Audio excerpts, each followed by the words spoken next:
America, this is Mark A back in effect. Mark A stay in effect. Mark A will always be in effect. Life is a bus, so the service a must. They make you turn up your phone before you get off the bus and make you wanna go home, dog. There's nowhere to run, so you must sleep through day 0 to get to day 1. And 9 weeks later, the basic shit done. I'm ready to go. 5 weeks later, Whenever you're ready. What's up, America? This is Mark A back in effect, stay in effect, and always will be in effect. And again, we got another good thing coming. We got a special one. We got a special one today, okay? We got Chaplain Dr. Shabazz, okay? He is the highest Muslim chaplain in history of the United States Armed Forces. The highest Muslim chaplain in history in the Armed Forces. And today, we are, Mark A is sipping on some Glenlivet. Glenlivet, okay? 1824. DBrklyn, you got the coke? I'm keeping it sober tonight. You keeping it sober tonight? I'm just taking a sip. It's a little sip, a little nip. I'm gonna hit the gym later on tonight. Okay.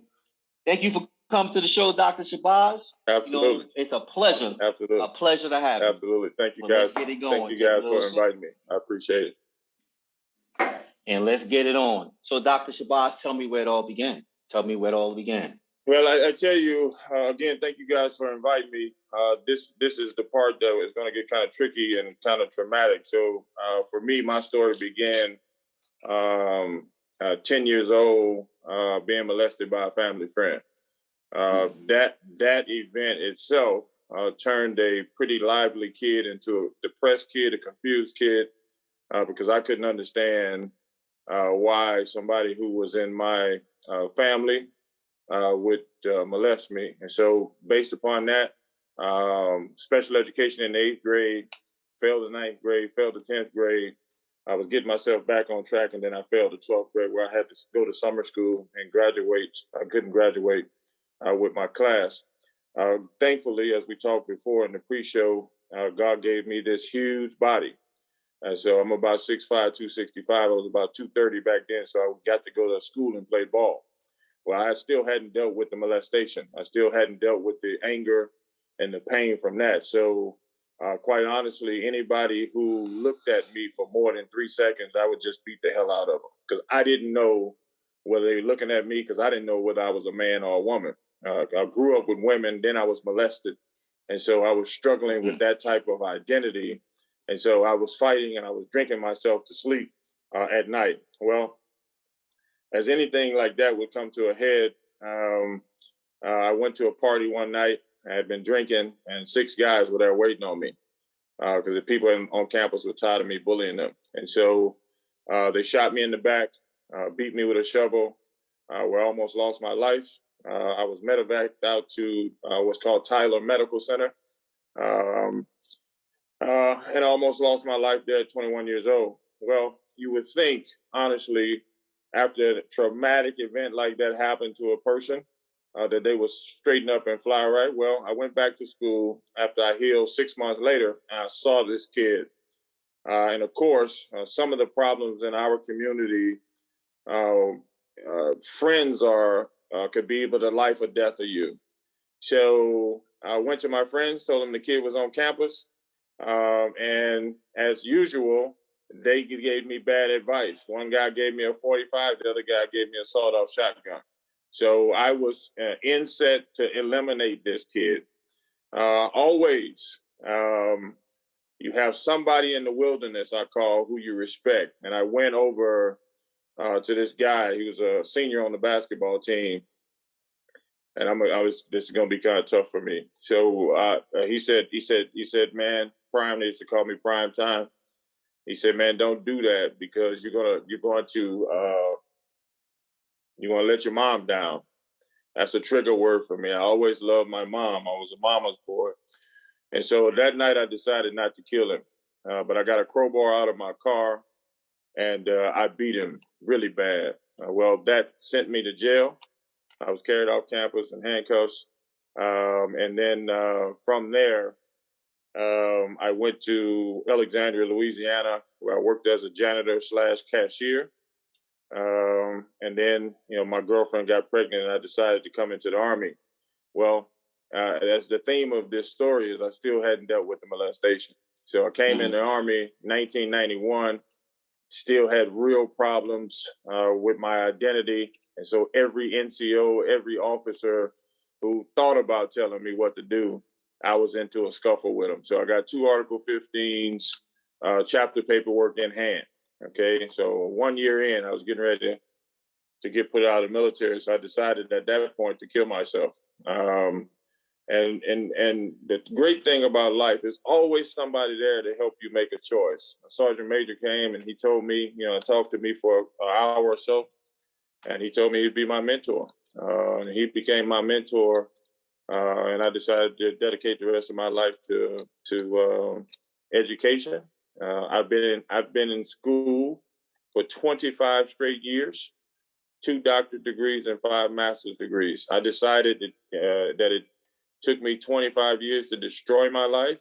I was going to do whatever I could for the next 25 years to rebuild my life, and that's what I've done. That's the story, brother.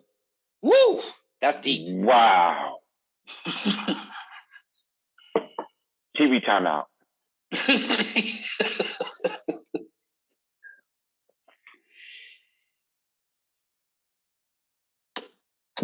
Go ahead, Mark. Yeah, that's the story. DBrklyn, you okay?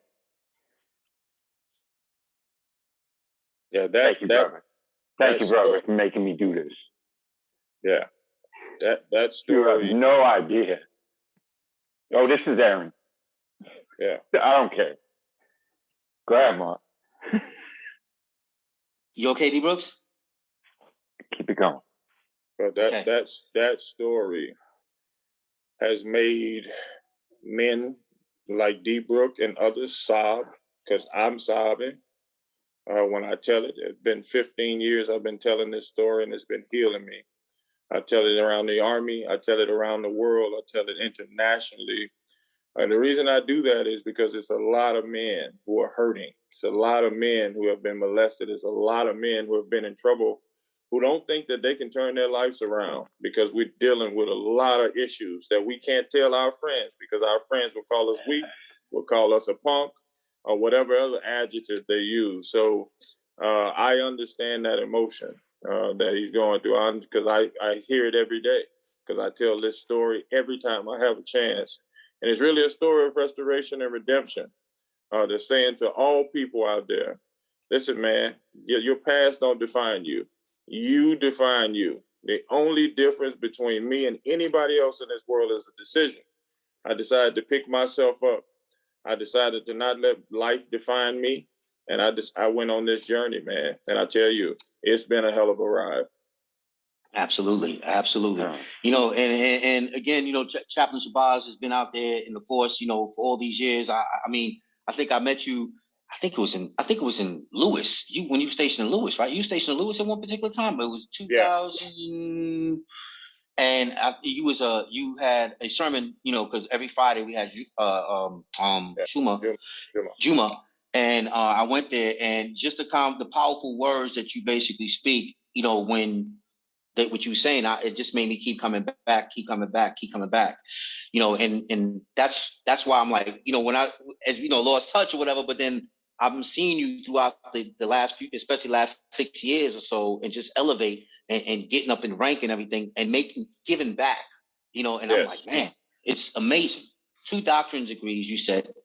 How many masters? 4 masters? 5 masters. 5 master's degrees.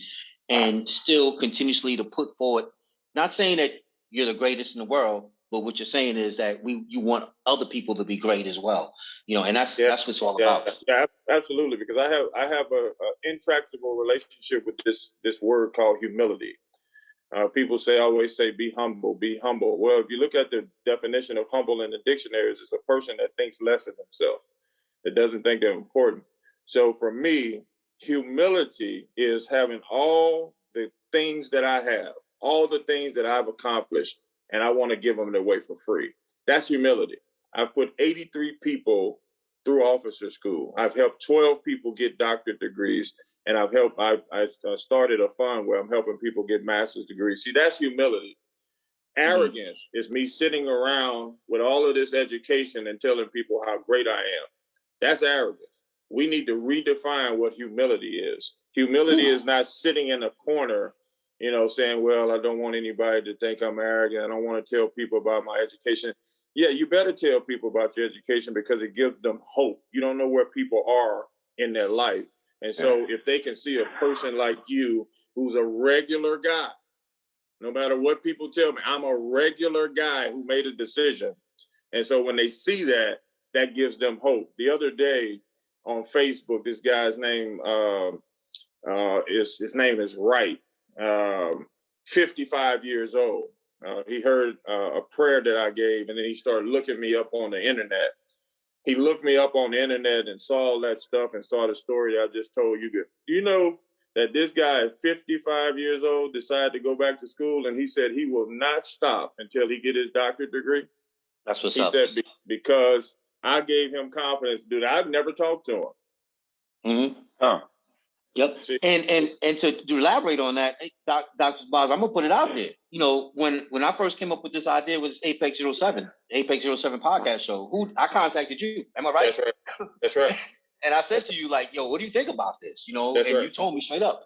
And then I think it was about a month or two later, I was talking to one of my partners, and he's like, hey, man, this guy's putting it on, man. You need to go ahead and go on now. Just drop something out there. And I'm like, no. You know, I contacted you, you know, because I felt in a way, and I was like, and you came out and said the smartest words I've like that I've ever said. He said, hey, Reed, somebody could take your idea, but it's authentic because it's your idea. You know what I mean? So they could do it and go on, but the way you do it your way. You know what I mean? It doesn't matter how you do it, but just do it your way. And that's the motivation.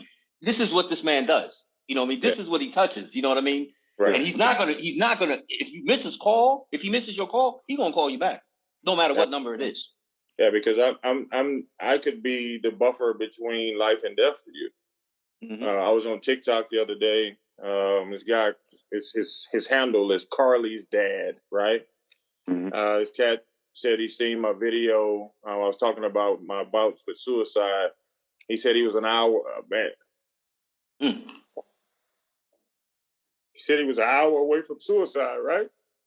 Mm-hmm. And so I got that message. I pulled my car over, and I made a video for him and telling him, you know, how strong he was, and to thank him for saving his own life. I didn't save his life, but I just happened to be in the space, right? And so when you understand that you could be the buffer between life and death, you got to call people back because you don't know where people are in life and how arrogant it is if somebody's taking the time to reach out to you and you don't have time for them. Now that's arrogance. Yeah. Yep. And that goes into this, Dr. Shabazz. Talk to me the duties and responsibilities of a chaplain, you know, in the military. Well, the duties and responsibility of a chaplain is a caregiver, man. And it's interesting that you bring that up. I didn't take this job because I had some super religious calling. God didn't talk to me. God didn't say, you know, go out and spread the message to the world. When somebody told me about this job, the chaplain who told me about the job, he said, why don't you become a chaplain to help people like yourself? Wow. Bam. Right? Mm-hmm. And, you know, just as human beings are, I started finding ways to talk myself out of it. Right? Yep. I'm not holy enough. I'm not going to be walking around telling people scriptures. They're not going to accept me. I started finding ways to talk myself out of it. Then I said, you know what? You're the perfect person for this job because you're not going to be doing that. You're going to just be talking to people. You're going to the gym. You're talking to people regular. You're on the internet. Just take the freaking job. And so I went to school, took the job, man, and obviously the rest is history. People connect with me because I'm authentic. I'm not putting on no airs. I don't want to talk about religion unless you want to talk about it. I don't want to talk about politics unless you want to talk about it. That's not who I am. My job is when you come to me, you're going to leave stronger. That's all I want. I don't care what you believe. I don't care what your sexuality is. I don't care who you are, your race, your ethnicity. When you leave my presence, my objective is for you to be stronger. Wow. Wow. And so that being said, like, so what are your challenges? Like, what are your challenges, like, as far as being a chaplain? And now there's two questions. There's a two-part question. The challenges is like, what are the challenges of being a chaplain? Number one, and number two, is being a Muslim chaplain. Because that's a little bit of it. That's a little bit. That's the totality of the question, right? So being a chaplain is one thing. I'm a Muslim chaplain. There's only 5 in the army. We've been in conflict in the Islamic world for the last 18 years. So that brings its own challenges because, we've had service members who have died at the hands of people who are in the Islamic faith. We have been deployed in Islamic countries. So that brings about a lot of challenges for me, right? My first duty station, I go in to shake my commander's hand. He won't shake my hand. He said, "We got some problems with your religion, how you guys treat women. Have a nice day." Wouldn't talk to me for 9 months, right? And so that's a challenge for me, right? And so what I've done is I've used strategy, my personality, and who I am to be successful. And what I mean by that is one of the greatest things in life is to understand who you are. I understand I'm an extremely large human being. So most people are going to be intimidated just by my presence, right? Yeah. Now I'm a chaplain. That's more intimidation because most chaplains are not necessarily socially acceptable people. Mm-hmm. Now I'm a Muslim chaplain, right? And so with those 3 things, if you understand who you are, now here comes the internet where I can show people that I am human, that I'm working out. The story that I told, that's a human story. Had nothing to do with religion. So people connect with that type of authenticity, and it has made me extremely successful, obviously. I was given an interview 3 weeks ago with the Wall Street Journal. And the lady said, "We have interviewed presidents. We have interviewed senators and congressmen. You are the most interesting person I ever met in my life." Right? Yeah. Just think about that. Being able to navigate the space that I'm in, being who I am, right? Yeah. That's all about human connection. That's about understanding who you are and not being afraid to go out and connect with people, even though that initial, whatever that is, anxiety, that friction is going to be there. That's on me. And so I understand. I can't think of a time, honestly, over a period of time where I've been in somebody's presence and they don't like me. Mm. Initially, it's tough for them. I understand that. Yeah. But after 2 or 3 conversations, we're good. Yeah. Yeah. And what's important about that is, and I think this is where religious people have a problem, in my opinion. The guy or girl that I connected with, you don't have to believe what I believe to be connected with me. No, not at all. You see, that's sincerity. I can care less what you believe. If you're a good person, you'll stay in my life. If you're a bad person, I'm going to try to help you through your badness because I have a responsibility, right? Most people are not mature enough to think like that because the only people we want around us is people who believe like us. I think that's a flaw. Yeah. And that's a flaw. I don't have to think like you. As a matter of fact, if I don't think like you, we're going to learn and grow from each other, even though there's conflict, right? Hallelujah. And that goes to, like, say, for instance, like a perfect story. Like, you go to basic training. I went to basic training back in 1990, right? I'm from New York City. Okay, like, I've seen guys from Alabama, deep down country, South Alabama, black, white, purple, green, whatever, right? New York City is a melting pot, so it doesn't really matter, right? Yeah. So of all races and ethnicity. But a kid from Wyoming looking at me or looking at all, like, the black guys in basic training and, like, looking at us like in awe, like, he heard about us, but he's never actually seen the areas that when he's in. But we as time goes on, we all of us embrace the same suck and basic training AIT. Both said, right? One unit station training or whatever, right? Yeah. But that kid from Wyoming is like one of my best friends today. You know what I mean? But he grew up in a different type of way. So he had a different value, and we both came together. All of us came together and accomplished what we had to accomplish. And that's the importance of being integrated as juxtaposed to segregated.